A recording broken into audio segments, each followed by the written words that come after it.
आइए जानते हैं कि 2025 में जन्माष्टमी कब है। वह जन्माष्टमी 2025 की तारीख व मुहूर्त। जन्माष्टमी का त्योहार श्री कृष्ण के जन्मोत्सव के रूप में मनाया जाता है। मथुरा नगरी में असुरराज कंस के कारागृह में देवकी की 8वीं संतान के रूप में भगवान श्री कृष्ण भाद्रपद कृष्ण पक्ष की अष्टमी को पैदा हुए। उनके जन्म के समय अर्धरात्रि आधी रात थी। चंद्रमा उदय हो रहा था और उस समय रोहिणी नक्षत्र भी था। इसलिए इस दिन को प्रतिवर्ष कृष्ण जन्मोत्सव के रूप में मनाया जाता है। कृष्ण जन्माष्टमी का मुहूर्त। 1. अष्टमी पहले ही दिन आधी रात को विद्यमान हो तो जन्माष्टमी व्रत पहले दिन किया जाता है। 2.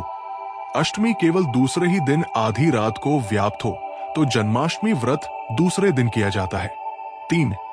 अष्टमी दोनों दिन आधी रात को व्याप्त हो और अर्धरात्रि आधी रात में रोहिणी नक्षत्र का योग एक ही दिन हो तो जन्माष्टमी व्रत रोहिणी नक्षत्र से युक्त दिन में किया जाता है। 4. अष्टमी दोनों दिन आधी रात को विद्यमान हो और दोनों ही दिन अर्धरात्रि आधी रात में रोहिणी नक्षत्र व्याप्त रहे तो जन्माष्टमी व्रत दूसरे दिन किया जाता है। 5. अष्टमी दोनों दिन आधी रात को व्याप्त हो और अर्धरात्रि आधी रात में दोनों दिन रोहिणी नक्षत्र का योग न हो तो जन्माष्टमी व्रत दूसरे दिन किया जाता है। 6. अगर दोनों दिन अष्टमी आधी रात को व्याप्त न करे तो प्रत्येक स्थिति में जन्माष्टमी व्रत दूसरे ही दिन होगा। विशेष उपरोक्त मुहूर्त स्मार्त मत के अनुसार दिए गए हैं। वैष्णवों के मतानुसार श्री कृष्ण जन्माष्टमी अगले दिन मनाई जाएगी। ध्यान रहे कि वैष्णव और स्मार्त संप्रदाय मत को मानने वाले लोग इस त्योहार को अलग अलग नियमों से मनाते हैं। हिंदू धर्मशास्त्रों के अनुसार वैष्णव वे लोग हैं जिन्होंने वैष्णव संप्रदाय में बतलाए गए नियमों के अनुसार विधिवत दीक्षा ली है। ये लोग अधिकतर अपने गले में कंठी माला पहनते हैं और मस्तक पर विष्णुचरण का चिन्ह टीका लगाते हैं। इन वैष्णव लोगों के अलावा सभी लोगों को धर्मशास्त्र में स्मार्त कहा गया है। दूसरे शब्दों में हम कह सकते हैं कि वे सभी लोग जिन्होंने विधि पूर्वक वैष्णव संप्रदाय से दीक्षा नहीं ली है स्मार्त कहलाते हैं। जन्माष्टमी व्रत व पूजन विधि। 1. इस व्रत में अष्टमी के उपवास से पूजन और नवमी के पारणा से व्रत की पूर्ति होती है। 2. इस व्रत को करने वाले को चाहिए कि व्रत से एक दिन पूर्व सप्तमी को हल्का तथा सात्विक भोजन करें। रात्रि को स्त्री संग से वंचित रहें और सभी ओर से मन और इंद्रियों को काबू में रखें। 3. उपवास वाले दिन प्रातः स्नानादि से निवृत्त होकर सभी देवताओं को नमस्कार करके पूर्व या उत्तर को मुख करके बैठें। 4.